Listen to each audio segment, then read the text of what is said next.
அறிவினாலே கிருபையும் சமாதானமும் உங்களுக்கு பெருகுவதாக. இந்த 9வது மாதத்தின் முதல் நாளிலே தேவன் நம்மை சுகத்தோடும் பலத்தோடும் ஆசீர்வாதத்தோடும் ஆதரித்து ஆசீர்வைத்து தாங்கி ஏந்தி தூக்கி சுமந்து வந்திருக்கிறார். அவருக்கே துதியும் கனமும் மகிமையும் உண்டாவதாக. இன்றைக்கும் கர்த்தருடைய சந்நிதியிலே வந்திருக்கிறவங்க யாவரையும் இயேசுவின் இனிய நாமத்தில் வாழ்த்துவதில் மகிழ்ச்சி அடைகிறேன். இந்த செய்தி ஆன்லைன் மூலமாய் கேட்க இருக்கிற தேவனுடைய பிள்ளைகளையும் அவருடைய குடும்பங்களையும் கர்த்தர் ஆசீர்வதிப்பாராக. இன்றைய செய்தியின் தலைப்பாக deportation from darkness to light, இருளிலிருந்து வெளிச்சத்திற்கு கடத்தப்படுதல். இருளிலிருந்து வெளிச்சத்திற்கு கடத்தப்படுதல். Deportation from the darkness to light, இருளிலிருந்து வெளிச்சத்திற்கு நடத்தப்படுகிறதே கடத்தப்படுகிறதே நம்ம பார்க்கலாம். எபேசியர் 3:10 வாசிக்கும்படி கேட்டுக்கொள்கிறேன். கவனிங்க. சபையின் மூலமாய் இப்பொழுது தெரிய வரும் பொருட்டாக, நல்ல கவனிங்க. சபையின் மூலமாய், அந்த வார்த்தையை பவுல் எழுதுகிறத நல்ல கவனிக்கணும். சபையின் மூலமாய் இன்றைக்கு தெரியப்படுத்த வேண்டிய செய்திகள் இன்றைக்கு குறைவாய் இருக்கிறது. சபைக்கு தேவையான செய்தி இன்றைக்கு தேவனுடைய மக்களுக்கு கிடைக்கவில்லை. ஆகவே பவுல் எழுதுகிறார், உன்னதங்களில் உள்ள துரைத்தனங்களுக்கும் அதிகாரங்களுக்கும், இதெல்லாம் பிசாசுனுடைய துரைத்தனம் அதிகாரம், அவருடைய அனந்த ஞானமானது சபையின் மூலமாய் இப்பொழுது தெரிய வரும் பொருட்டாக. ஆகவே சபைக்கு தெரியப்படுத்தணுங்கிறத இன்றைக்கு நான் உங்களுக்கு சொல்றேன். அதை கவனித்துக் கொள்ளுங்கள், கற்றுக்கொள்ளுங்கள். அப்போஸ்தலர் நடபடிகள் புத்தகம் 26:18 அவர்கள் என்னை பற்றும் விசுவாசத்தினாலே பாவ மன்னிப்பையும் பரிசுத்தமாக்கப்பட்டவர்களுக்குரிய சுதந்திரத்தையும் பெற்றுக்கொள்ளும்படியாக அவர்கள் இருளை விட்டு ஒளியினிடத்துக்கும் சாத்தானுடைய அதிகாரத்தை விட்டு தேவனிடத்திற்கும் திரும்பும்படிக்கு நீ அவர்களுடைய கண்களை திறக்கும் பொருட்டு இப்பொழுது உன்னை அவர்களிடத்திற்கு அனுப்புகிறேன் என்றார். இது யாருக்கு சொல்றதுன்னா, ஆண்டவர் இந்த பவுல் சவுலாய் இருக்கும்போது ரட்சிக்கப்படுவதற்கு முன்னராக எவர்கள், உலகத்தில் இருக்கிற மக்கள் என்னை பற்றும் விசுவாசத்தினாலே பாவ மன்னிப்பையும், மிக முக்கியமான விஷயத்தை சொல்றேன், என்னை பற்றும் விசுவாசத்தினாலே பாவ மன்னிப்பு அடையணும். இப்ப பாவ மன்னிப்பு அடையணும்னா என்ன பண்ணணும்? இது முதலாவது நாம் அறிந்து கொள்ள வேண்டிய சத்தியங்க. இந்த பாவ மன்னிப்பை யார் கொடுக்கிறது? பாலகனாகிய இயேசு. பாலகனாகிய இயேசு.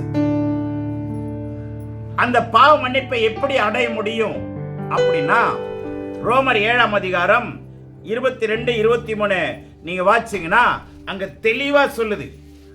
ரோமர் 7:23-24, 22-23-24 பாத்தீங்கன்னா படிங்க. உள்ளான மனுஷனுக்கு ஏற்றபடி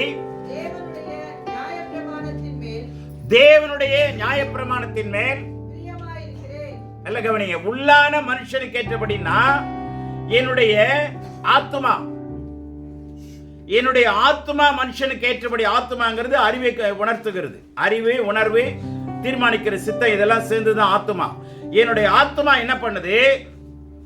உள்ளான மனுஷனுக்கு ஏற்றபடி படிங்க. விரோதமாய் போராடுகிற வேறொரு பிரமாணத்தை என் அவயவங்களில் இருக்க காண்கிறேன். கவனிங்க, அங்க என்ன சொல்றாருன்னா, என்னுடைய ஆத்மா நியாயப்பிரமாணத்தின்படி நல்லா இருக்கு. அதாவது தேவனுடைய கட்டளையை நான் படிச்சிருக்கிறேன். இவருக்கு நல்லா தேவனுடைய கட்டளை தெரியுங்க, ஆனா ரட்சிக்கப்படல. நல்லா கவனிச்சுங்க. இவருடைய கடவுளுடைய கட்டளையை நல்லாவே அறிந்தவர், கற்று தேறினவர். யாரு? பரிசுத்த பவுல். அவர் என்ன சொல்றாருன்னா, என்னுடைய ஆத்மா கடவுளுடைய கட்டளையின்படி சரியா இருக்கு, ஆனா என்னுடைய சரீரத்துல வேறொரு பிரமாணம், வேறொரு ஆளுகை. புரியுதா? என்னுடைய ஆத்மாவில கடவுளோடு கூட இணைஞ்சிருக்கிறேன், ஆனா என் சரீரம் என்ன செய்யல, அதோடு இணைய மாட்டேங்குது. ஏதோ ஒன்று தடுத்து நிறுத்திக் கொண்டிருக்கிறது. ஏதோ ஒன்று போராட்டமாய் இருக்கிறது. என்னுடைய ஆத்மா விரும்புறதை என் சரீரம் என்ன செய்ய மாட்டேங்குது, செய்ய விடல. அங்கே ஒரு உரசல் இருக்கு. நல்லா எனக்கு தெரியுது, நன்மை செய்யணும்னு நினைக்கிறேன், ஆனா முடியல. இதனாலதான் அவர் என்ன சொல்றாரு 17ல, ஆதலால் நான் அல்ல, எனக்குள் வாசமாயிருக்கிற பாவமே அப்படி செய்கிறது. அந்த பாவம் என் சரீரத்தின் வழியாக தடுக்கிறது.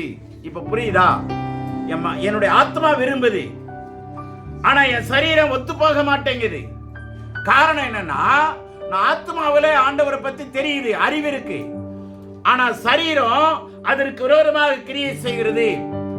அப்ப நான் கண்டுபிடிச்சேன், என் சரீரத்துல ஒரு பாவ பிரமாணம் ஆண்டு கொண்டிருக்கிறது. என் சரீரத்தை, அந்த பாவ பிரமாணம் தான் பிசாசுடைய பிரமாணம். உலகம், துர்இச்சை, பொருளாசை, இப்படி பலவேற்பட்ட பாவங்கள் இந்த சரீரத்தை ஒட்டிக்கிட்டு, நான் ஆத்மா சொல்றத இந்த சரீரம் செய்ய விட மாட்டேங்குது. முன்னுக்கு பின் முரண்பாடான ஒரு வாழ்க்கை எனக்குள்ள நடந்துகிட்டு இருக்கு, எனக்குள்ளேயே நடந்துகிட்டு இருக்கு. அதை நான் உணர்றேன். அது என்னை பாவ பிரமாணத்திற்கு என்னை சிறையாக்குது. ஆத்மா பரிசுத்த பிரமாணத்துக்கு நடத்த ட்ரை பண்ணுது, ஆனா சரீரம் என்ன செய்யுது, பாவ பிரமாணத்துக்கு என்னை சிறைப்படுத்துது. புரியுதா உங்களுக்கு? இப்ப என்ன சொல்ல வர்றாருன்னா, எனக்குள்ளே பாவம் மறைஞ்சிருக்குன்னு சொல்ல வர்றாரு. என் சரீரத்துல நான் ஆண்டவரை நல்லா தான் அறிஞ்சிருக்கிறேன், ஆனா என் சரீர பிரகாரமா மாம்சத்துல பாவம் ஒட்டிக்கிட்டு இருக்கு, மறைஞ்சிருக்கு. இதனால நான் போராடிட்டு இருக்கிறேன். இதனால அவர் என்ன சொல்றாருன்னா 24ல, நிர்பந்தமான மனுஷன் நான், இந்த மரண சரீரத்திலிருந்து யார் என்னை விடுதலை ஆக்குவான்? நான் ரொம்ப நிர்பந்தமான நிலைமையில இருக்கிறேன். I am in wretched condition. I don't know how to be relieved. நான் எப்படி விடுவிக்கப்படணும்னு தெரியல. இத கவனிங்க நல்லா. நீங்க ஆண்டவரை நேசிக்கணும், ஆண்டவரை துதிக்கணும்னு விரும்புறீங்க, ஆனா சரீரத்துல ஒரு முரண்பாடான எதிர்ப்பு விசை நடந்து கொண்டிருக்கிறது. ஜெபிக்க முடியல, துதிக்க முடியல, ஆராதிக்க முடியல, நேரத்துக்கு சரியா வர முடியல, கடவுளுடைய ஆராதனையை செய்யறதுக்கு நேரத்துக்கு வர முடியல. இதெல்லாம் பிசாசுடைய துரைத்தனம். அந்தகார லோகாதிபதிகள் கொடுக்கிற தடுமாற்றங்கள், தடைகள். These are all the barriers. நல்ல கவனிங்க. சரீரத்தில் நமக்கு ஒரு தடைகள் இருக்கிறது. ஆத்மாவுக்கு உள்ளான மனுஷனுக்கும் புறம்பான மனுஷனுக்கும் ஒரு போராட்டம் இருந்து கொண்டே இருக்கிறது. காரணம், பாவ பிரமாணம் எனக்குள்ள இருக்கிறது. அந்த பாவ பிரமாணத்தை யார் கொடுக்கிறதுனா, உலகம் கொடுக்குது, பிசாசு கொடுக்கிறது. அப்புறம் ஜெபம் பண்ணலாம். இன்னைக்கு இல்ல, நாளைக்கு போய்க்கலாம். கொஞ்ச நேரம் தூங்கிக்கலாம், கொஞ்ச நேரம் 10 நிமிஷம் கழிச்சு ஏந்திரிக்கலாம். இந்த 10 நிமிஷம் கழிச்சு ஏந்திரிக்கலாம்னு நினைக்கிறீங்க பாத்தீங்களா? அதுக்கப்புறம் உங்க கூட யாரு கால் மேல கால் போட்டிருக்கிறது தெரியுமா? உங்க கூட பல 4 கால் போட்டிருக்கிறாங்க மேல. அப்ப பாத்தீங்கன்னா தூக்கம் எதமா இருக்கும். நீங்கள் அறியாமலேயே தூங்கிடுவீங்க. அப்ப என்ன யோசிப்பீங்க? கர்த்தர் பிரியமானவனுக்கு நித்திரை அளிக்கிறான் நினைப்பீங்க. ஆனா நிரப்பு பொறப்பை கெடுத்துருங்கிறத மறந்துடாதீங்க. சரீரம் நமக்கு எதிராகவே நமக்கு வேலை செய்யும். இப்போ இதுல என்ன தெரியுதுன்னா, பாவ பிரமாணம் ஆண்டு கொண்டிருக்குதுன்னு சொன்னா அப்ப நீங்க என்ன ஒத்துக்கணும்னா, நான் பாவிங்கிறத ஒத்துக்கணும். நான் பாவின்னு நீங்க எப்ப சொல்றீங்களோ அதுதான் ஞானத்தின் ஆரம்பம். ஆண்டவரே, நான் பாவியான மனுஷன். இந்த மனுஷன் சொல்றாருங்க, எவ்வளவு பெரிய படிப்பாளிங்க, எவ்வளவு பெரிய கோடீஸ்வரன் தெரியுமா? மிகப்பெரிய கோடீஸ்வரன். அதெல்லாம் எனக்கு பெருசு இல்லை. நான் பாவி, அதுலயும் பிரதான பாவின்றாரு. பாவிகளிலே பிரதான பாவி நான். எப்ப நீங்க அதை சொல்றீங்களோ மனதார, பாஸ்டர் சொன்னாரு அதனால சொல்லி தொலைவோம், சொல்லிக்குவோம், என்ன பண்றது இல்லைங்க. உண்மையிலேயே நீங்க சோதிச்சு பாருங்க, உங்க சரீரம் உங்களுக்கு தடை செய்தா இல்லையா பாருங்க. 6:30 மணிக்கு இங்க வர்றது விரும்புறீங்களா இல்லையா பாருங்க. விரும்புறீங்க, செய்ய முடியுதா? இல்ல. ஏன் லேட்டா வரோம்? ஏன் கர்த்தருடைய சமூகத்தை சரியா தேடுறதுக்கு ஒப்பு கொடுக்கிறது இல்ல? சரீரம் ஒத்துழைக்க மாட்டேங்குது. மிஸ்டர் டெவில் என்ன செய்யறாரு? கொஞ்சம் தட்டி கொடுக்கிறாரு. சர்ச்சுக்கு தான் போறியா, அப்புறம் என்ன லேட்டா போ. இது மாதிரி சரீரம் எப்பொழுதுமே முன்னுக்கு பின்னா வேலை செஞ்சுட்டே இருக்கும். அப்ப இதுல என்ன தெரியுதுன்னா, பாவ உணர்வு இருக்குதுன்னு அர்த்தம். உடனே அறிக்கை, ஆண்டவரே நான் பாவி, என்னை மன்னிச்சிரு. அந்த இடம் தான் ஞானம் வெளிப்படுகிற இடம். வேதம் சொல்கிறது, கர்த்தருக்கு பயப்படுகிறவன் என்ன செய்யறான்? கர்த்தருக்கு பயப்படுதலே. அப்ப நல்ல கவனிங்க, நீங்க பாவின்னு எப்ப உணர்றீங்களோ அப்பதான் அந்த ஆனந்த ஞானம் வேலை செய்யும். கர்த்தருடைய ஆனந்த ஞானம் அப்பதான் வேலை செய்ய ஆரம்பிக்கும். அது வரைக்கும் நீங்க உங்களை கடவுளுக்கு முன்பாக உண்மையான நிலையை ஒத்துக்காத வரைக்கும் கடவுளுடைய ஆனந்த ஞானம் என்ன செய்யாது? வேலை செய்யாது. முதல் பாயிண்ட் ஒத்துக்கணும், முதல்ல ஏத்துக்கணும், இரண்டாவது ஒத்துக்கணும், மூணாவது கத்துக்கணும். சொல்லுங்க, ஒத்துக்கணும், ஏத்துக்கணும், கத்துக்கணும். இதெல்லாம் படிப்படியா வரணுங்க. அப்போ பாவம் மன்னிக்கப்படும் பொழுது, நீங்க எப்ப நீ பாவின்னு சொல்றீங்களோ உடனே ஆண்டவர் என்ன பண்றாரு? மன்னிக்கிறாரு. இப்ப பாவம் மன்னிப்பு அடைஞ்ச உடனே உங்களுக்கு சரீரத்தில் விடுதலை கிடைச்சிரும், ஆத்மாவில் விடுதலை கிடைச்சிரும், ஒரு கிளியரன்ஸ் கிடைக்கும். சரிங்களா? அது உங்க உள்ளத்துல நல்லாவே தெரியும். இந்த ஸ்லோ பண்ண வைக்கிறது எல்லாமே பிசாசுனுடைய வேலை, சரீரத்தினுடைய வேலை, சரீரத்தினுடைய வேலைங்க. நல்ல நீங்க ஒரு தேவனுடைய பிள்ளைய நீங்க வாழணும்னு விரும்புனீங்கன்னா கடவுளோடு கூட இணைய விரும்புவா. ஆனா அதுக்கு தடை எதுனா உங்களுடைய சரீரம் தான் தடையா இருக்கும்.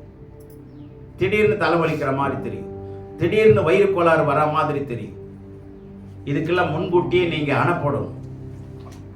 ஆண்டவரே நான் ஆலயத்துக்கு போறேன், எனக்கு எந்த ஒரு பிரச்சனையும் வரக்கூடாது. நீங்களே முதல்ல என்ன பண்ணுங்க? அதை கட்டி ஜெபம் பண்ணுங்க. உங்களுடைய பிரச்சனை உங்களுக்கே தெரியும், உங்களுடைய பிரச்சனை உங்களுக்கே தெரியும்.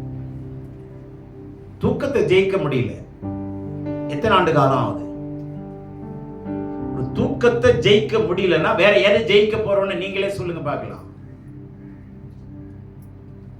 உலகத்துல வெற்றி சிறந்த மாவீரர்கள்லாம் தூங்குறாங்களான்னு பாருங்க,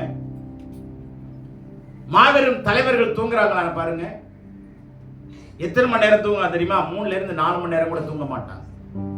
நல்லா கவனிங்க.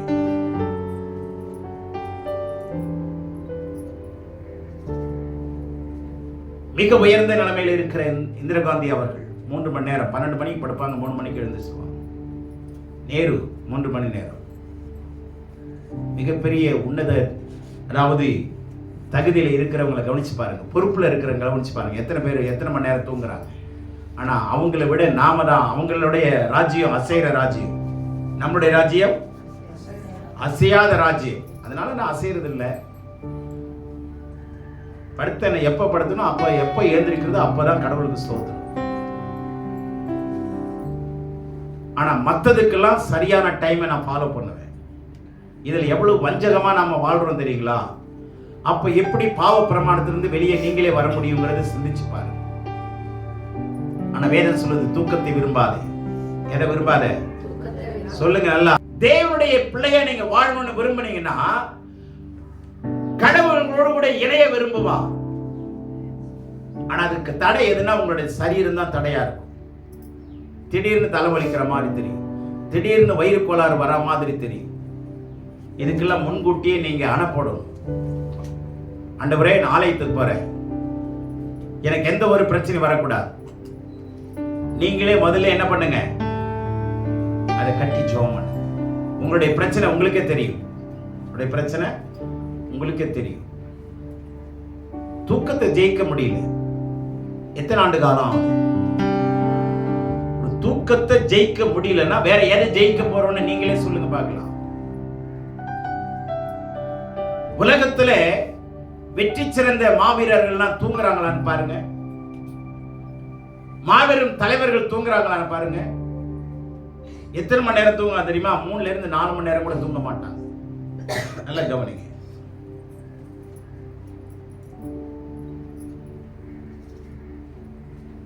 மிக உயர்ந்த நிலைமையில் இருக்கிற இந்திரா காந்தி அவர்கள் 3 மணி நேரம், 12 மணிக்கு படுப்பாங்க, 3 மணிக்கு எழுந்துச்சுவாங்க. நேரு 3 மணி நேரம். மிகப்பெரிய உன்னத, அதாவது தகுதியில் இருக்கிறவங்களை கவனிச்சு பாருங்க, பொறுப்புல இருக்கிறவங்க கவனிச்சு பாருங்க, எத்தனை பேர் எத்தனை மணி நேரம் தூங்குறாங்க. ஆனா அவங்களை விட நாம தான், அவங்களுடைய ராஜ்யம் அசைகிற ராஜ்யம், நம்மளுடைய ராஜ்யம் அசையாத ராஜ்யம். அதனால நான் அசைறது இல்லை.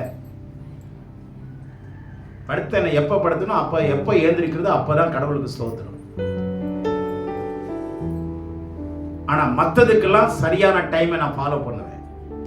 இதுல எவ்வளவு வஞ்சகமா நாம வாழ்றோம் தெரியுங்களா? அப்ப எப்படி பாவ பிரமாணத்திலிருந்து வெளியே நீங்களே வர முடியுங்கிறத சிந்திச்சு பாருங்க. ஆனா வேதம் சொல்லுது, தூக்கத்தை விரும்பாதே. எதை விரும்பாத சொல்லுங்க நல்லா. தூக்கத்தை விரும்புகிறவன் கண்டிப்பா ஐஸ்வர்யவனாய் மாற முடியாது. தூக்கத்தை விரும்புறவன் ஐஸ்வர்யவனாய் மாற முடியாது. ஒரு இள வயதுல விதவைங்க, ஏன்னா 28 வயசு கூட இருக்காதுங்க. அந்த பிள்ளைய நான் விசாரிக்கிறேன், என்னம்மா சின்ன வயசுல விதவை ஆயிட்டேன்னு சொல்றேன், எப்படிமா நீ வாழ்ற? இல்லையா, நான் 2 மணிக்கெல்லாம் எழுந்து என் வண்டி எடுத்துட்டு நான் எங்க போவேன், கோயம்பேடு போவேன். 2 மணிக்கு எப்படிமா போறேன்? எவ்வளவு பிரச்சனை எனக்கு வருதுயா. உண்மைதான், ஆனா வேற வழி இல்லை. எத்தனை பிரச்சனைகளை எனக்கு கொடுக்குறாங்க, ஆனா என் பிள்ளைகளை நான் வழி நடத்தும். எத்தனை மணிக்கு போறேன்? 2 மணிக்கு கோயம்பேடு. அப்ப எவ்வளவு சவால்களை எதிர்த்து போறாங்க. எத்தனை மணிக்கு போறாங்க, எத்தனை மணிக்கு வேலை செய்யறாங்க, எவ்வளவு மணி நேரம் உழைக்கிறாங்க. அப்ப நல்லா கவனிங்க. நம்ம ஒரு தூக்கத்தை ஜெயிக்க முடியலன்னா நிச்சயமா கடவுள் பார்வையில பிரியமானவளா இருக்கவே முடியாது. கடவுளையும் பிரியப்படுத்த முடியாது, சமுதாயத்தை பிரியப்படுத்த முடியாது. நம்ம வீட்டில் அட்ஜஸ்ட் பண்ணிக்கலாம். அதனால நல்லா கவனிங்க. ஆண்டவர் சொல்றாரு, தெளிவா சொல்றாரு, என்னை பற்றி விசுவாசத்தினாலே முதலாவது நீ என்ன பண்ணணும்? பாவ மன்னிப்பு அடையணும். 1. 2வது, இந்த பாவ மன்னிப்பு எப்படி அடையறோம்னு சொன்னா கொலோசியர் 1ஆம் அதிகாரம் 13ஆம் வசனம் பாருங்க.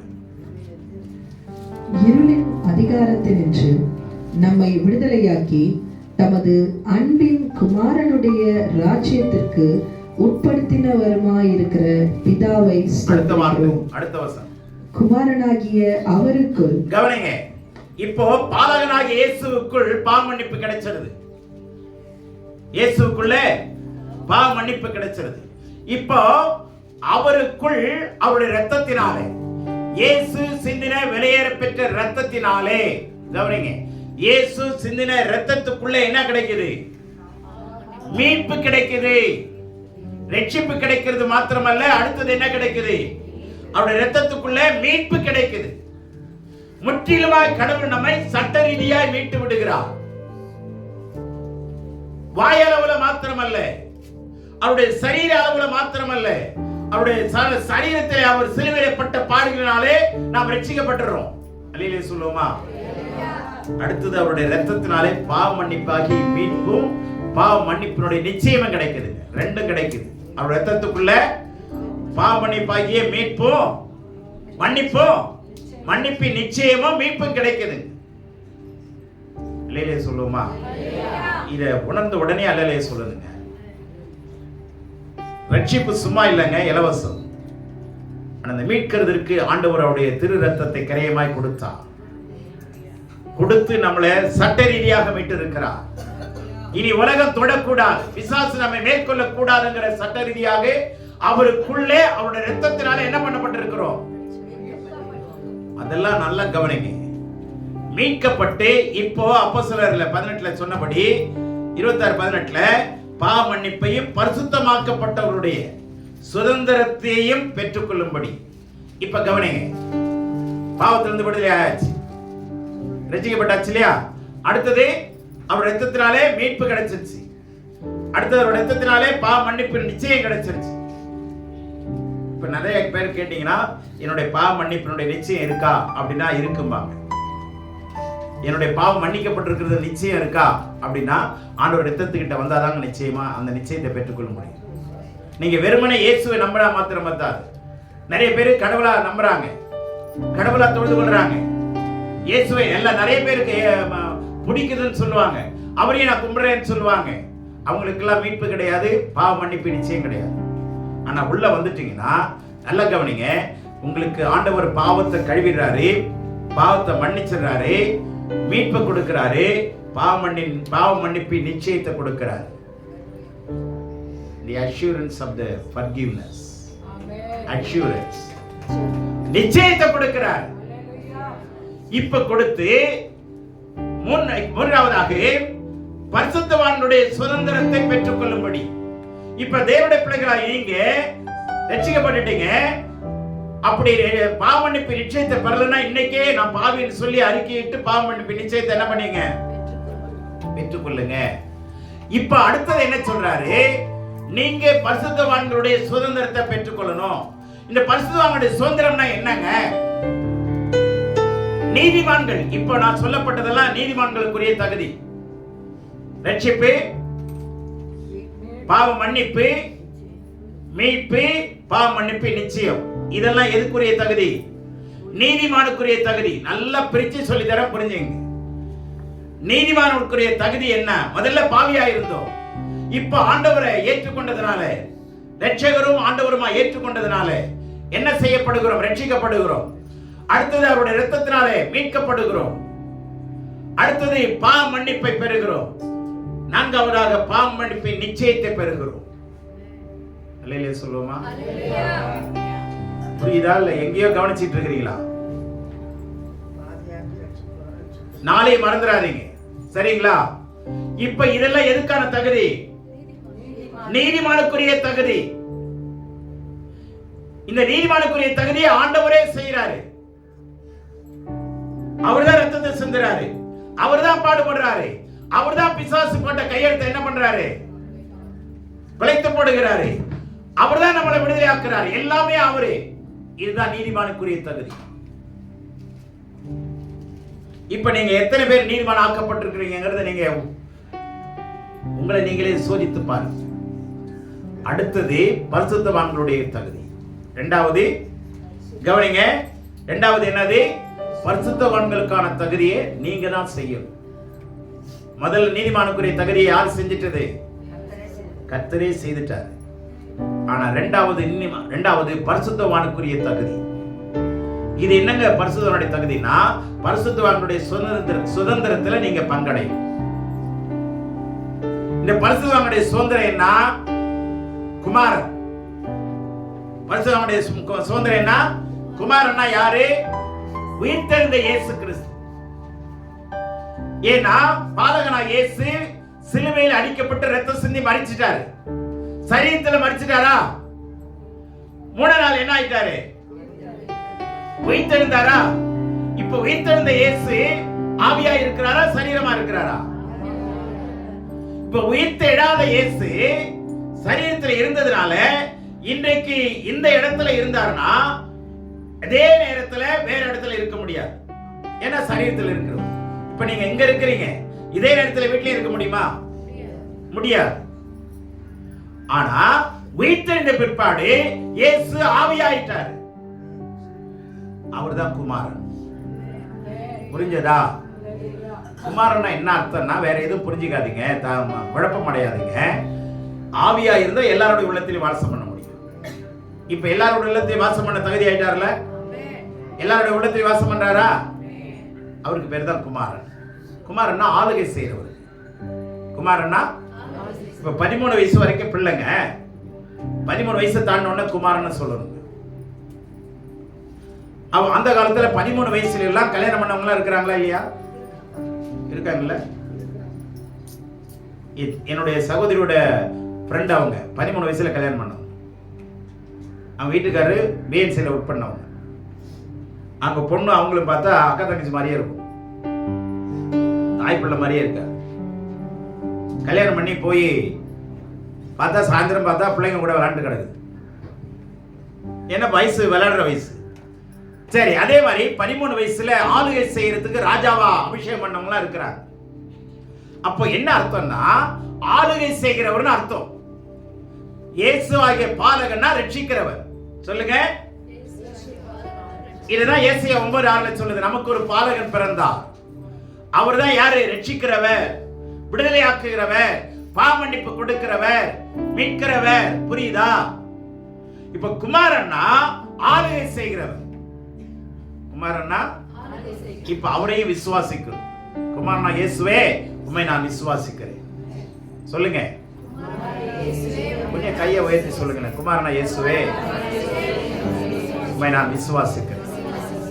உம்மை ஆளுகிறவரா, என்னை ஆளுகிறவரா, புரியுதுங்களா? என் சிந்தையை ஆளுகிறவரா, என்னுடைய ஆன்மாவை ஆளுகிறவரா, என் சரீரத்தை ஆளுகிறவரா, என் குடும்பத்தை ஆளுகிறவரா, நான் உங்களை விசுவாசிக்கிறேன், ஏற்றுக்கொள்றேன். இப்போ இந்த குமாரனுடைய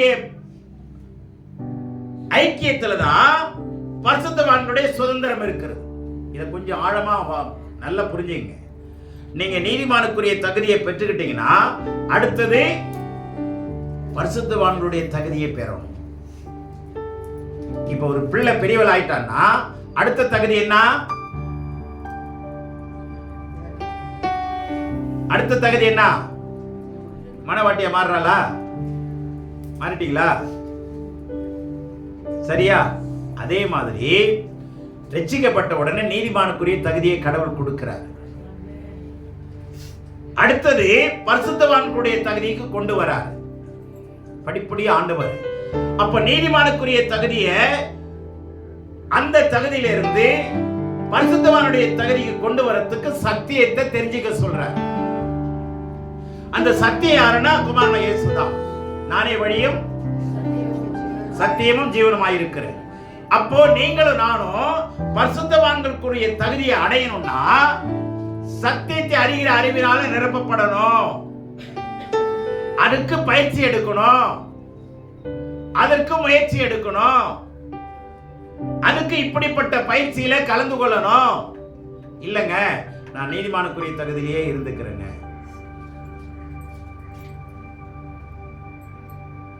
அப்படின்னா அடுத்த லெவலுக்கு நீங்க போக முடியாது. தலைமுறை உங்க மூலமா விருத்தி அடையாது. ஒத்துக்கிறீங்களா? தேவ சித்தம் நிறைவேறாது. அல்லது தேவன் எதுக்காக உங்களை அழைச்சார அந்த நோக்கத்தை நிறைவேற்றாம நீங்களே தடையாயிடுவீங்க. அப்போ கடவுள்கிட்ட நம்ம கணக்கு கொடுத்தா ஒவ்வொரு பிள்ளைக்கும் ஒரு திட்டத்தை வச்சு வளர்க்குறோம். இந்த பிள்ளையை நம்ம டாக்டர் ஆக்கணும், இந்த பிள்ளையை என்ஜினியர் ஆக்கணும், இந்த பிள்ளையை டீச்சர் ஆக்கணும். ஒவ்வொருத்தருக்கும் ஒரு கனவு இருக்கும். அதே மாதிரி கடவுளுக்கும் உங்களுக்கு ஒவ்வொருவர் குறித்த ஒரு கனவு இருக்கு, ஒவ்வொருத்தரை குறித்த ஒரு திட்டம் இருக்கு. சும்மா வந்து உட்கார்ந்துட்டு போன ஆண்டவர் யாரையுமே அழைக்கல. ஆண்டவர் சொல்றாரு, தாயின் வயிற்றில் உருவாகும் முன்னே நான் உன்னை தெரிஞ்சுக்கிட்டேன், நீ கருவில உருவாகும் முன்னே நான் அறிஞ்சிருக்கிறேன். சும்மா வந்து ஆண்டவர் நம்மளை தெரிஞ்சு எல்லா ஆசீர்வாதத்தையும் கொடுத்துட்டு உட்கார வைக்கிறதுக்கு இல்ல, சொந்தமா உழைச்சு நீங்க நல்லா இருக்கிறதுக்கு மாத்திரம் இல்லை. தேவ திட்டத்தை நிறைவேற்றும்படினா முதல்ல நீதிமானுக்குரிய தகுதியை அடையணும். இதை தெளிவா சொல்றேன், புரிஞ்சுங்க. அடுத்தது பரிசுத்தவான்களுடைய தகுதி அடையணும்னா குமாரனா இயேசுவை என்ன பண்ணணும்? ஆளுகிறவராக ஏற்றுக்கொள்ளணும். இப்ப இந்த குமாரனுடைய தகுதியை நீங்க அவரை ஏற்றுக்கொண்டவன அவருடைய இரத்தத்திலும் அவருடைய சரீரத்திலும் பங்கு கொள்றதுதான் பரிசுத்தவான்களுடைய தகுதி. இயேசு கிறிஸ்து சிந்தின இரத்தத்திலும்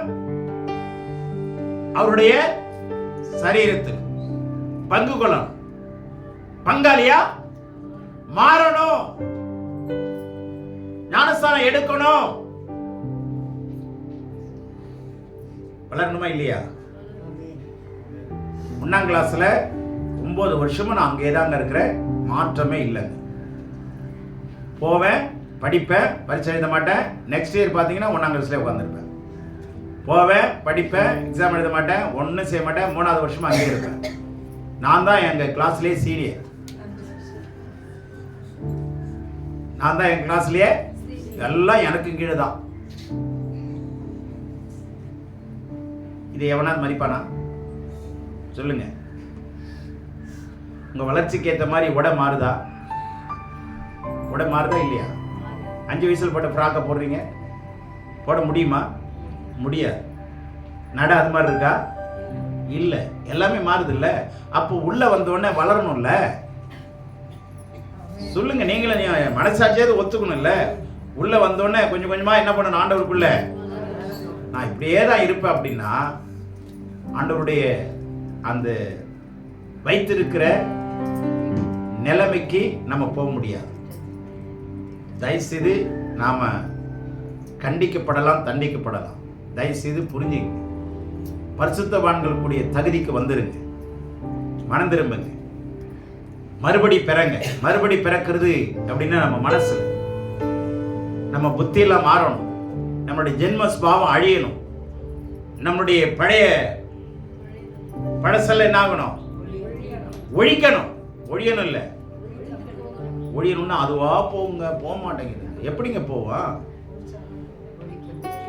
ஒழிக்கிறதுக்கு உங்களாலையும் முடியாது, என்னாலையும் முடியாது.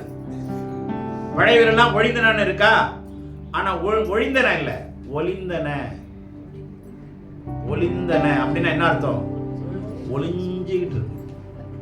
சொல்லுங்க, பழைய சுபாவம் என்ன பண்ணிட்டே இருக்கு? ஒளிஞ்சுக்கிட்டு. நேரம் வரும்போது என்ன பண்ணுது? ஆமா, புத்துல இருந்து பாம்பு எட்டி பார்க்குது. அது வரைக்கும் இந்த இதுவா பால் குடிக்கும் அப்படின்னு நினைக்கிறோம். திடீர்னு பார்த்தா புத்துல இருந்து பாம்பா வரும், எட்டி பார்க்குது. திடீர்னு பார்த்தா இங்கிலீஷ் பேசுதுங்க. கோபம் வந்துருச்சுன்னா என் வாயில என்ன வரும்னு தெரியாது.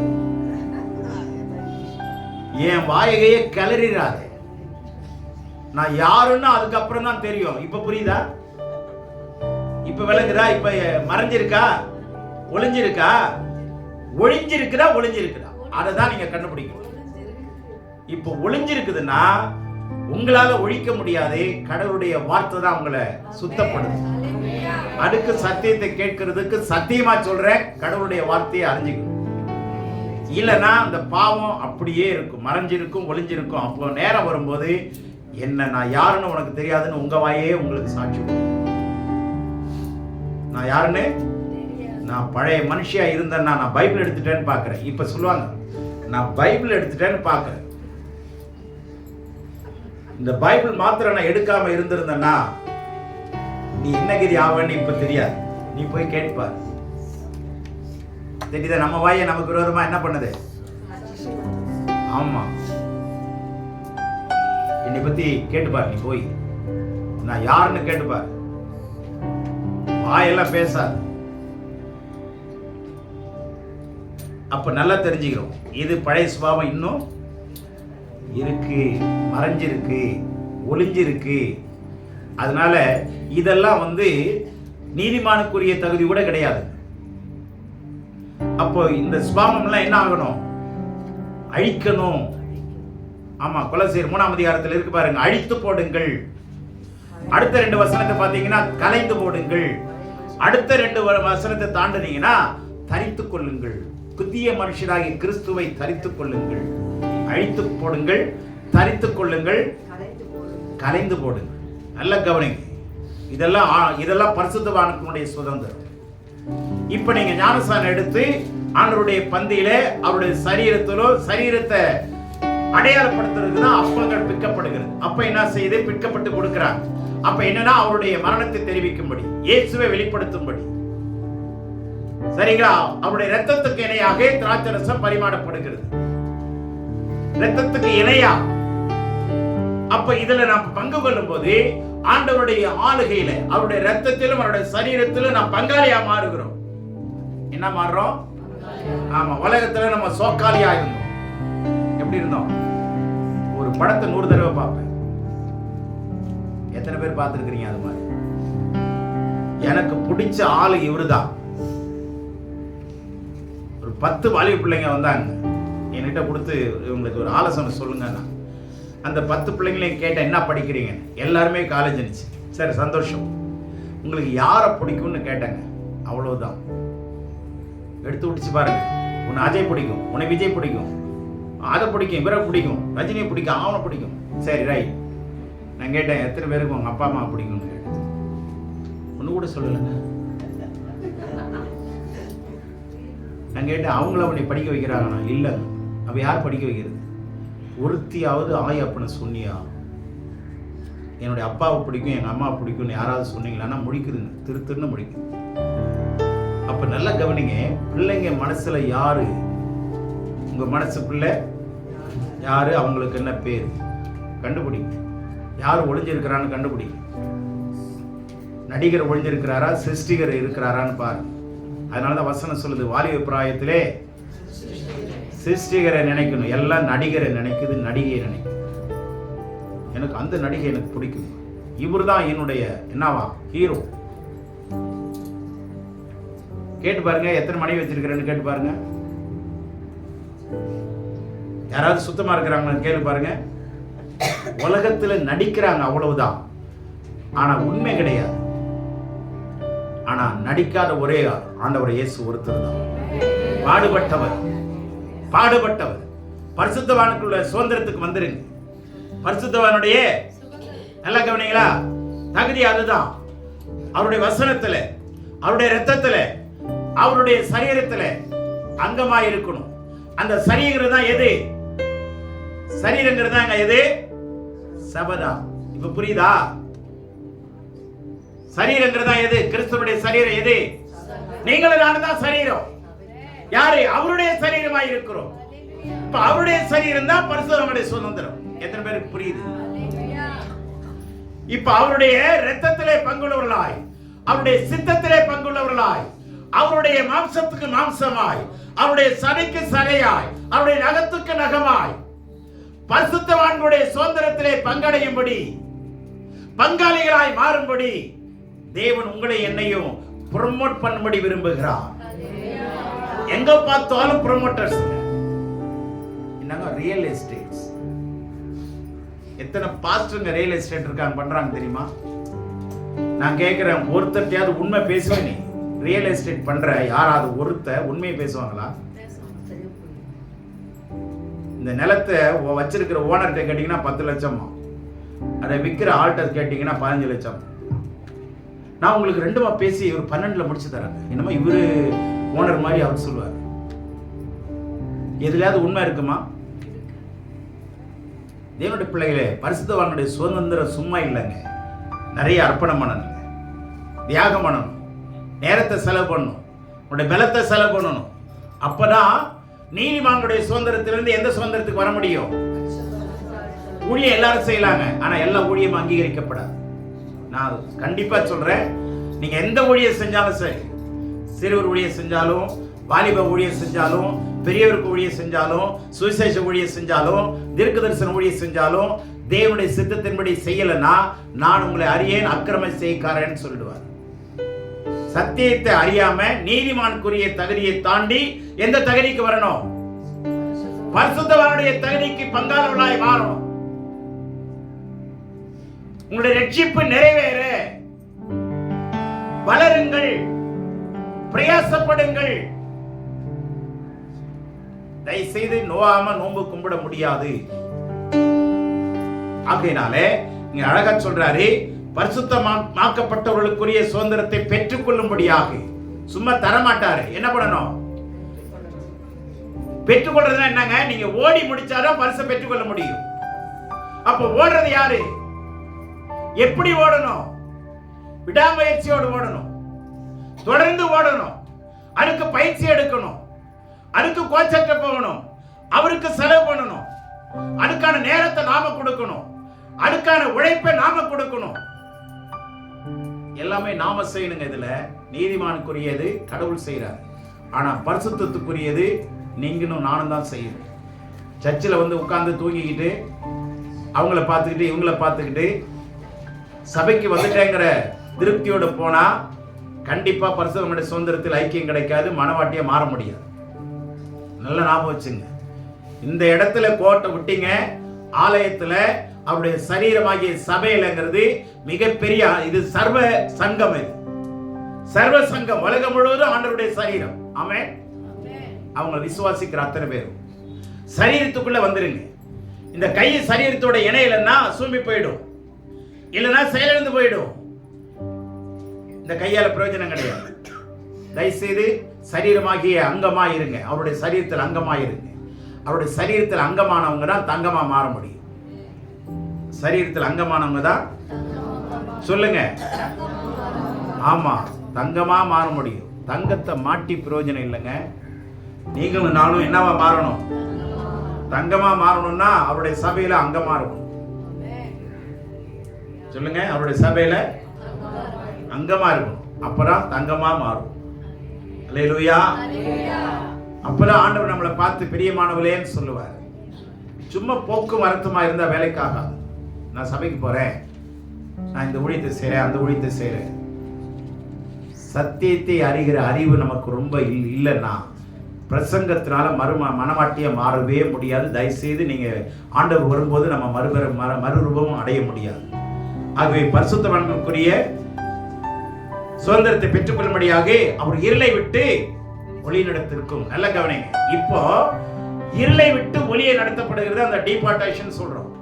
டீபார்ட் பண்றதுன்னா என்ன அர்த்தம்னா நாடு கடத்துறதுன்னு அர்த்தம். ஆக்சுவலா குற்றம் பண்ணவங்கள நாடு கடத்திடுவாங்க. ஆனா ஆண்டவர் என்ன பண்றாருன்னா, இந்த குற்றம் பண்ண நம்மளை ரட்சித்து பாவமன்னிப்பு நிச்சயம் கொடுத்து நீதிமானுக்குரிய தகுதியை கொடுத்து அதுக்கப்புறம் அவருடைய சரீரமாகிய இந்த ஆலயத்துல அவருடைய ஆலயத்துல அங்கமாய் மாற்றி நமக்கு என்ன செய்யறாருன்னா இருளிலிருந்து வெளிச்சத்துக்கு கொண்டு வந்திருக்கிறார். முற்றிலுமா இருளிலிருந்து என்ன பண்றாரு? இதுதான் கொலோசியர் 1:13 சொல்லுது. இருளின் அதிகாரத்தில் நம்மை விடுதலையாக்கி He delivered us from the darkness, power of darkness. இருளின் அதிகாரத்திலிருந்து நம்மை விடுதலையாக்கி. என்ன அருமையான வார்த்தை. அந்த இருளுங்கிறது பிசாசுடைய எல்லா விதமான ஆட்சிங்க, ஆளுகை, இருளின் அதிகாரம், இருளின் ஆதிக்கம், இருளின் ஆக்கிரமிப்பு எல்லாவற்றிலிருந்தும் நிரந்தரமாய் விடுதலையாக்கி நம்மை அவருடைய அன்பின் குமாரனுடைய ராஜ்யத்துக்கு உட்படுத்தின பிதாவை ஸ்தோத்திரிக்கிறேன். நல்ல கவனிங்க. என்ன பண்றாருன்னா இருளின் அதிகாரத்திலிருந்து நம்மை விடுதலையாக்கி அவருடைய குமாரனுடைய ஆளுகிற, இப்ப நான் சொல்றேன் பாத்தீங்களா, ஆளுகிற இயேசுனுடைய குமாரனாகிய இயேசுனுடைய ராஜ்யம், அதுல என்ன இருக்குன்னா வெளிச்சம். அதனால ஆண்டவர் சொல்றாரு, நீங்களே வெளிச்சமா இருக்கிறீங்க. நீங்களே எப்ப வெளிச்சமா இருக்க முடியும்? அவருடைய ராஜ்ய இருளின் அதிகாரத்திலிருந்து நீங்கள் விடுவிக்கப்பட்டு you should be translated into the kingdom of his dear son. அல்லேலூயா. அவருடைய அன்பின் குமாரனுடைய ராஜ்யத்திற்கு என்ன பண்ணப்படணும்? உட்படுத்தப்பட வேண்டும். அந்த டிரான்ஸ்ஃபார்மேஷன் நமக்கு அவசியம். டிரான்ஸ்மிஷன் அவசியம். நல்ல கவனிங்க. என்ஜின் ஓடுது. என்ஜினுக்கும் டயருக்கு நடுவுல ஏதாவது இணைப்பு இருக்கா இல்லையா? என்ஜின் ஒண்ணா டயர் ஓடிடுமா? நடுவுல என்ன வேணும்? டிரான்ஸ்மிஷன் பவர் வேணுங்க. அதுல இருந்து இணைக்கணும், டயரையும் என்ஜினையும் இணைக்கணும். அதுதாங்க சத்தியம். அதுதான் என்னது? எனக்கு பைபிள் படிப்பேங்க, ஆனா பைபிள் காலேஜ்லாம் போக மாட்டேன். நான் போனதே இல்லை. டிரான்ஸ்மிஷன் இல்லைன்னு அர்த்தம். டிரான்ஸ்மிஷன் இல்லைன்னு அர்த்தம். என்ஜின் மாத்திரம் ஓடிட்டு இருக்கு. நல்லா கவனிச்சுங்க. எல்லாரும் நிறைய பேர் சர்ச்சுக்கு போறாங்க, ஆனா சத்தியத்தை அறியும்படி வேதத்தை கற்றுக்கொள்ள இன்னைக்கு இல்ல, தயார் இல்ல. ஊழியம் செய்ய தயார், ஆனா வேதத்தை கற்றுக்கொள்ள தயார் இல்லைன்னா டிரான்ஸ்மிஷன் இல்லைன்னு அர்த்தம். நடுவுல இணைப்பு இல்லைன்னு அர்த்தம். என்ஜின்ல இருந்து கிளட்ச் இருக்கணும், கிளட்ச்ல இருந்து என்ன பண்ணணும்? ப்ரொபல்லர் ஷாஃப்ட் இருக்கணும், ப்ரொபல்லர் ஷாஃப்ட்ல இருந்து கியர் இருக்கணும், கியர்ல இருந்து வீல் இருக்கணும். இவ்வளவு வேணுங்க. நான் பைபிள்லாம் படிப்பேங்க. நான் சின்ன வயசுல இருந்து பைபிள் படிப்பேன், ஆனா பைபிள் காலேஜ்ல போக மாட்டேன். வேதவத்தையெல்லாம் கத்துக்க மாட்டேன், பயிற்சியெல்லாம் எடுக்க மாட்டேன். கண்டிப்பா பால் குடிக்கிற குழந்தையை தவிர வேற ஒண்ணும் கிடையாது, வளர்ச்சியே கிடையாது, சூம்பி போய் கிடக்கும். நான் நிறைய பேரை ஊழிய செய்யறவங்களை பார்த்துருக்கிறேன், சூம்பி போய் கிடப்பாங்க. ஆனா சொன்னா ஏத்துக்க மாட்டாங்க. ஏத்துக்கிற பக்குவமும் கிடையாது. நல்லா வளர்ந்துட்டேன். நல்ல கவனிங்க. உங்க பிள்ளைய வளர்க்குறீங்க, கல்யாணம் பண்ணி கொடுக்குறீங்க, பேர பிள்ளைகள் எடுக்கிறீங்க, இதெல்லாம் வளர்ச்சி இருக்கு. ஆனா கர்த்தருடைய வார்த்தையில வளர்ச்சி எடுங்க. நீங்க வந்து ஒரு 20 வருஷம் சர்ச்சில் இருந்தவங்களை ஒரு வசனத்தை கொடுத்து போதிக்க சொல்றேன், வந்து போதிக்க பார்க்கலாம், பிரசங்கம் பண்ணிடலாம். போதிக்க சொல்லுங்க, எனக்கு தெரியாது, எனக்கு டீச்சிங்லாம் தெரியாது. ஏதாவது ஒரு வசனத்தை பேசிட்டு போவேன், அது எல்லாருமே பேசுவாங்க. போதிக்கிறதுல தேரணுங்க, அதான் பரிசுத்தவான்களுடைய சுதந்திரம். இப்படி செஞ்சா இருளை விட்டு என்ன பண்ணணும்? விடுதலை ஆகலாம். இருளை விட்டு வெளிச்சத்துக்கு வரலாம். சாத்தானுடைய அதிகாரத்தை விட்டு தேவனிடத்திற்கு திரும்பும்படி. இதுதான் 1 பேதுரு 2:9 சொல்லுது. நீங்களோ உங்களை அந்தகாரத்தில் நின்று ஆச்சரியமான ஒளிநடத்திற்கு வரவழைத்தவர். உங்களை இன்னைக்கு பொண்ணு மாப்பிள்ளை எங்க கொண்டு வந்திருக்கிறாரு சொல்லுங்க? நல்ல மனவாளன், நல்ல அமைதியான தம்பி, அவர் நல்ல ஒரு மாப்பிள்ளை தாரணிக்கு கொடுத்திருக்கிறார். இந்த தரணியில தாரணிக்கு தாரவாத்து கொடுத்திருக்கிறார். அல்லேலூயா. சாத்தானுடைய ஒளிநடுவு, அதாவது சாத்தானுடைய அதிகாரத்தை விட்டு இருளை விட்டு வெளிச்சத்துக்கு கடவுள் என்ன பண்ணிருக்கிறார்னா கொண்டு வந்திருக்கிறார். இந்த தகுதியை பெற்றுக்கொள்ளுங்க. சும்மா வாங்கிக்க முடியாது. இதெல்லாம் ஃப்ரீ கிடையாது. நீங்க செலவு பண்ணணும், நீங்க பாடுபடணும், கஷ்டப்படணும், உழைக்கணும், பிரயாசப்படணும். ஹார்ட் லேபரிங், நீங்க படிச்சீங்கன்னா ஹார்ட் லேபரிங் இருக்கு. கடினமான உழைப்பு தேவைங்க, கடினமான உழைப்பு தேவை. இந்த வயசுல என்னை விட, என் வயசை விட அதிகமா நான் உழைச்சிட்டு இருக்கிறேன். என் வயசை விட அதிகமா நான் வண்டி ஓட்டுறேன், அதிகமா போறேன், அதிகமா உழைக்கிறேன். எனக்கு பலன் கர்த்தர் கொடுத்து கொண்டே இருக்கிறார். அல்லேலூயா, அல்லேலூயா. என்னுடைய வாகன டிரைவிங்ல பாத்தீங்கன்னா என் வயசை விட நான் அதிகமா வண்டி ஓட்டுறேன். சில இடங்கள்ல அதிகமான ஸ்பீடு. ஏன்? சீக்கிரம் போகும், அங்க போதிக்கணும், நேரம் ஆயிடக்கூடாது. வேகத்தோடு கூட நான் வேகத்தை அதிகப்படுத்திருக்கேன். அதிகமா தூங்குறது கிடையாது. அதிகமா நான் ட்ரைனிங் எடுத்துக்கிறேன், அதிகமா நான் பயிற்சி எடுத்துக்கிறேங்க. பயிற்சி எடுத்துக்கிட்டு நான் பேசுறேன், சும்மா இல்லை. தேவனுடைய பிள்ளை நல்லா கவனிங்க. இதெல்லாம் ஒளி நடத்திற்கு கடவுள் கொண்டு வந்திருக்கிறார். இதே 5:8 எபேசியர் சொல்லுது, முன்னே நீங்கள் அந்தகாரமாயிருந்தீர்கள், இப்பொழுது கர்த்தருக்குள் வெளிச்சமாயிருக்கிறீர்கள். குமாரனிடத்துல வந்துட்டீங்கன்னா, ஆளுகை செய்யறாருன்னா உங்க வாழ்க்கையே வேறங்க. நான் எனக்கு நல்லா தெரியுங்க. இங்க உட்கார்ந்துருக்கவங்க தனித்தனியா வாங்க, நீங்க எந்த லெவல்ல இருக்கிறீங்க நான் உங்களுக்கு சொல்லித்தரேன். ஆனா ஏத்துக்க பக்குவம் இருக்குதா வரமாட்டீங்கன்னு எனக்கு தெரியும். நீங்க தனியா வந்து என்கிட்ட என்ட்ரி பண்ணுங்க, நீங்க எந்த லெவல்ல நிக்கிறீங்கிறத நான் சொல்றேன். ஆனா தைரியம் இருந்ததுன்னா வாங்க. வெட்கப்பட்டுருவேன் அப்படின்னா போங்க, பரவாயில்ல, வெட்கப்பட்டாலும் பரவாயில்ல, என்னை வழி நடத்துங்க அப்படின்னு சொல்றதாங்க தலைவியா மாற முடியும். இல்லைன்னா தலைவலியா மாறுவீங்க. தலைவியா இருக்க முடியாது, தலைவலியா இருந்துருவோம். நல்ல கவனிங்க. சாத்தானுடைய அதிகாரத்தை விட்டு இருளிலிருந்து வெளிச்சத்திற்கு, இதெல்லாம் பார்ப்பாற்ற ஆண்டவர் நம்ம நடத்துறாரு.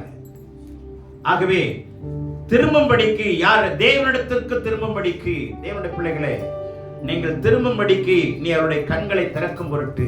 தேவனுடைய பிள்ளைகளை, இன்னைக்கு நிறைய பேர் ஆத்மாவுடைய கண்ணு மூடி இருக்கு, குருடா இருக்கு. கடவுளுடைய வசனத்தை பிரிச்சு சொல்ல தெரியல.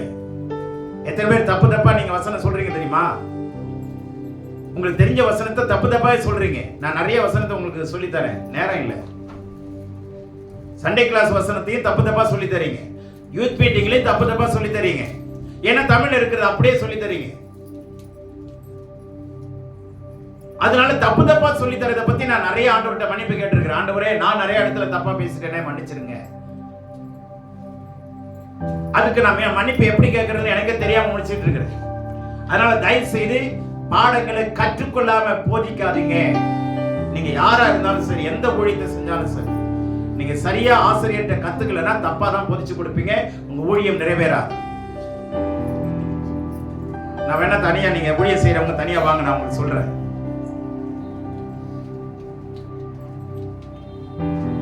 தனியா வரவங்க தாங்க வீரர். உண்மையா இல்லையா? தனியா வரவங்க தான் வீரர். கோலியாத்துக்கு முன்னாடி யார் தனியா வந்தது? யாராவது தள்ளி விட்டாங்களா? டேய் போடா, நீ தாண்டா சரியான ஆளு. தள்ளி விட்டாங்களா? அவங்க அப்பா தள்ளி விட்டாரா? அவங்க அண்ணனே முன்னாடி இருந்து சொல்றான். அவன் அண்ணன் ஷம்மா இருக்கிறான், எங்க மிலிட்டரியில இருக்கிறான், உள்ளே இருக்கிறான். அவன் கேட்கிறான், எதுக்குடா வந்த என்ன? ஷம்மா பார்த்து சொன்னா, நீ சும்மா இருறான். ஷம்மா பார்த்து, நீ சும்மா இருறா, நான் சும்மா வரல, இங்க ஆண்டவர் அனுப்பி வந்திருக்கிறேன். என்னுடைய பிள்ளைகள் நல்லா கவனிங்க, ஃபோர்ஸ் பண்ணக்கூடாது. அவனுக்குள்ளே ஒரு உந்துதல் இருக்கணும். நான் போக மாட்டேன், இன்னைக்கு இவனுடைய தலையை நான் வாங்க நான் போக முடியாது. என்ன வீரங்க அது. சவுல சொல்லி பார்க்கறான், கேட்கல. எப்பா நீ சின்ன பையன், உனக்கு ஒண்ணும் தெரியாதுடா. எனக்கு ஒண்ணும் தெரியாது, ஆனா எல்லாம் தெரிஞ்சவர் என் கூட இருக்கிறார். ஆனா நமக்கு எல்லாம் தெரியும், ஆனா ஒண்ணும் தெரியாது. நமக்கு எல்லாம் தெரியும், அந்த ஒண்ணுதான் தெரியாது. தாவீதை கேளுங்க, எனக்கு ஒண்ணும் தெரியும், எனக்கு எதுவும் தெரியாது, எனக்கு ஒண்ணே ஒண்ணுதான் தெரியும். பவுலை கேளுங்க, நான் ஒன்றே அறிந்திருக்கிறேன், அதையே நாடுவேன். ஆனா நாம எல்லாம் தெரிஞ்ச ஏகாம்பரம், நமக்கு ஒண்ணுமே தெரியாது. ஆனா அவங்களுக்கு எல்லாம் எதுவுமே தெரியாது, எனக்கு ஒண்ணே ஒண்ணுதான் தெரியும். யோவான் 9ஆம் அதிகாரம் குருடன் சொல்றான், எனக்கு ஒண்ணுதான் தெரியும். இயேசுநாதர் ஒருத்தர் தான் எனக்கு தெரியும், மீதி எதுவும் தெரியாது. நமக்கு என்ன தெரியும்? சட்டம் பேசுவோம் தெரியுமா? சட்டமே தெரியாது, ஆனா சட்டம் பேசுவோம். லா பேசுவோம். வேதத்தில் 4 வசனத்தை போதிக்க சொல்லுங்க, அது தெரியாது. வேறத்தை சொல்லுங்க, பேக்ரவுண்ட் சொல்லுங்க, அது தெரியாது. ஏன்னா இன்னும் நம்ம புட்டிப்பால் குடிக்கிற குழந்தைய போல இருந்துகிட்டே இருக்கும். தயவுசெய்து நல்லா கவனித்துக் கொள்ளுங்க. இருளில் இருந்து வெளிச்சத்துக்கு வரணும். நீதிமானுக்குரிய தகுதி அடையும், பரிசுத்தவானுடைய தகுதி அடையும். இருளிலிருந்து வெளிச்சத்தை நீங்க பிரகாசிக்கணும். அப்பதான் ஆண்டவர் சொல்றாரு, நீங்க எழும்புங்க, நான் உங்களை பிரகாசப்படுத்துறேன். கர்த்தருக்கு ஒப்பு கொடுப்போம். ஆகவே நாம எந்த இடத்துல இருக்கிறோம், எந்த இடத்துக்கு நம்ம போகணுங்கிறத முடிவு பண்ணி, ஞானஸ்நானம் எடுக்காதவங்க சீக்கிரம் ஞானஸ்நானம் எடுங்க. ஆண்டவரை முழுமையை ஏற்றுக்கொள்ளாதவங்க சீக்கிரம் ஏற்றுக்கொள்ளுங்க. உள்ள வந்தவங்க கற்றுக்கொள்ள பாரு. உள்ள வந்தவங்க என்ன பண்ணணும்? தயவுசெய்து கற்றுக்கொள்ளாம முதிர்ச்சி அடையவே முடியாது. நீங்க கற்றுக்கொள்ளாம எந்த ஊழியத்தை செஞ்சாலும் அதை ஆண்டவர் அங்கீகரிக்க மாட்டார். இன்னைக்கு வேணா எழுதி தரேன். நீங்க எந்த ஊழியத்தை செஞ்சாலும் கற்றுக்கொள்ளாம, நான் 15 வருஷமா 45 வயசுல இருந்து இன்ன வரைக்கும் கற்றுக்கொண்டே இருக்கிறேன், படிச்சுட்டே இருக்கிறேன். கற்றுக்கொள்றவன் தான் அப்டேட் ஆகிறவன் தான் அவுடேட் ஆக மாட்டான். புரிஞ்சதா? if there is no updation, there is no valuation, there is no promotion at all. If you are not updated, you are outdated. நல்லா கவனிச்சுங்க. வசனத்தின்படி நீங்க அப்டேட் ஆகல, உங்களுடைய குணம் மாறல, உங்களுடைய வாழ்க்கை மாறல, உங்க ஊழியம் மாறலன்னா, நான் இன்னொன்னு சொல்றேன், சின்ன வயசுல இருந்து நான் இதே ஊழியத்தை தான் செஞ்சிட்டு இருக்கிறேன் அப்படின்னு சொன்னீங்கன்னாவே அப்டேஷன் இல்லைன்னு அர்த்தம்.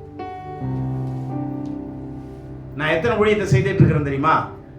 எனக்கு கொடுத்த ஆரம்பத்தில் செஞ்ச ஊழியம், அதுக்கப்புறம் கர்த்தர் கொடுத்த ஊழியம், அதுக்கப்புறம் கர்த்தர் கொடுத்த வருஷ நாளெல்லாம் சொல்ல முடியுங்க.